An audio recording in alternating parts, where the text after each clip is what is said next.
पहुंचते हैं और उतना समय में अगर कोई कुछ दे देता है तो ले लेते हैं, नहीं तो फिर आगे बढ़ जाते हैं। मच्छिंद्रनाथ एक दरवाजे पर जाते हैं, एक माता आती हैं, उनके चेहरे पर निराशा का भाव है, बहुत दुखी हैं। वह माता जी आती हैं तो मच्छिंद्रनाथ को कुछ खाद्य पदार्थ देने का प्रयास करती हैं। तो मच्छिंद्रनाथ कहते हैं, हे माँ, योगी दुखी मन से किसी से कुछ नहीं लेता है। आप अपने दुख का कारण बताइए कि आपके अंदर क्या दुख है। आपका चेहरा निराशा से भरा हुआ है।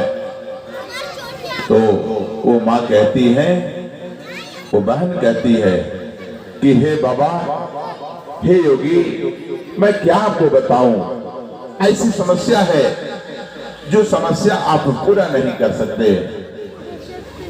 तो मच्छिंद्रनाथ कहते हैं कि हे बहन, योगी ऐसा कोई समस्या नहीं है जिसे दूर नहीं कर दे, क्योंकि योगी के ऊपर प्रभु का आशीर्वाद होता है और प्रभु के द्वारा ही योगी सब कुछ कर सकता है।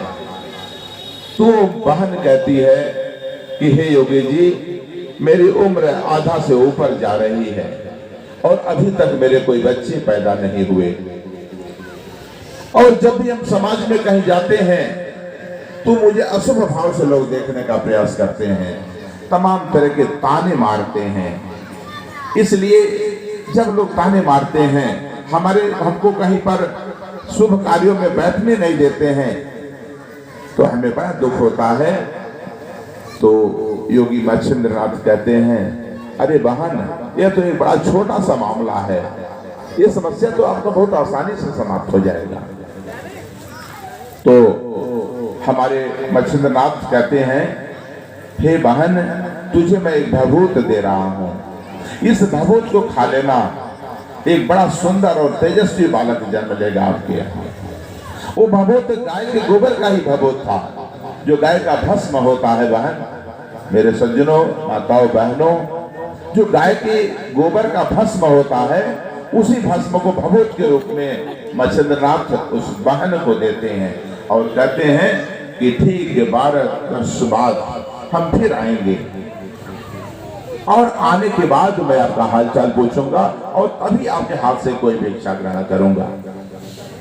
वो बहन उस भभूत को लेकर घर पे आती है और उसके बाद अपने पति से कहती है, क्योंकि पहले जो बहनें हैं, माताएं हैं, अपने पति से बिना पूछे कोई कार्य नहीं करती थी। वो पति आते हैं और कहते हैं, अरे तो इस तरह के तमाम नौटंकी बाज, तमाम तरह के लोग, बाबा ऐसे लोग आते रहते हैं और भभूत दे देते हैं, इससे कोई फायदा नहीं होने वाला है, हो सकता है इससे तुम्हारा कुछ नुकसान ही होने वाला हो, इसलिए इस भभूत को मत खाओ। पति की आज्ञा को मान करके वो बहन उस भभूत को फेंकती तो नहीं है, लेकिन पहले एक गाय के या गोबर का एक ढेर होता था, अपने अगल बगल लोग लगा लेते थे, उसी ढेर में, उस गोबर के ढेर में उस भभूत को वह डाल देती है और चली आती है। धीरे धीरे समय बीतता है, 12 वर्ष बीत जाते हैं। मच्छिंद्रनाथ फिर है उस गांव में आते हैं और सोचते हैं अब उस बहन के घर तो बड़ी खुशहाली हो गई होगी। उसके बाद पुनः उस घर में आकर के और अलख निरंजन वह करते हुए वह आगे बढ़ते हैं। वो बहन आती है, 12 साल का दिन बहुत अधिक होता है, उसके दिमाग से भी उतर जाता है उस योगी का चेहरा। उसके बाद मच्छिंद्रनाथ पूछते हैं, हे बहन, तुम अभी भी निराश हो, अभी भी दुखी हो, वो बालक कहाँ है?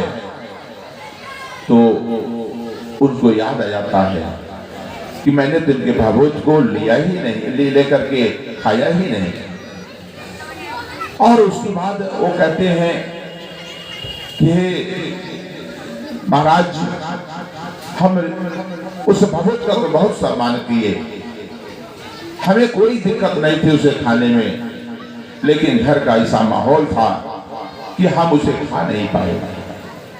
मच्छिंद्रनाथ घबरा जाते हैं, कहते, अरे बहन, तूने बहुत बड़ी गलती कर दिया, वह भभूत कहाँ है, कहाँ पर रखी थी उसको? तो बहन कहती है कि जो गोबर का ढेर है उसी में हम जो है उस भभूत को रख दिए। उसके बाद उस बहन को लेकर के मच्छिंद्रनाथ उस गोबर के ढेर के पास जाते हैं और गोबर के ढेर के पास जाकर के पूछते हैं किस जगह तूने फेंका था या रखा था? तो बहन बताती है कि इसी जगह पर मैंने रखा था। हल्का सा उसे खोदते हैं और उसे खोदने के बाद मच्छिंद्रनाथ चिल्ला कर कहते हैं, अरे गोरख, वो माने गाय, राख माने उसकी जो राख है, इसलिए कहते हैं गोरख, अरे तू अंदर क्या कर रहे हो, बाहर निकलो, मच्छिंद्रनाथ यहाँ आ चुका है। उसके बाद उसी गोबर के ढेर के नीचे से गोरखनाथ बाबा का जन्म होता है और वह बाहर निकलते हैं। बोले गोरखनाथ महाराज की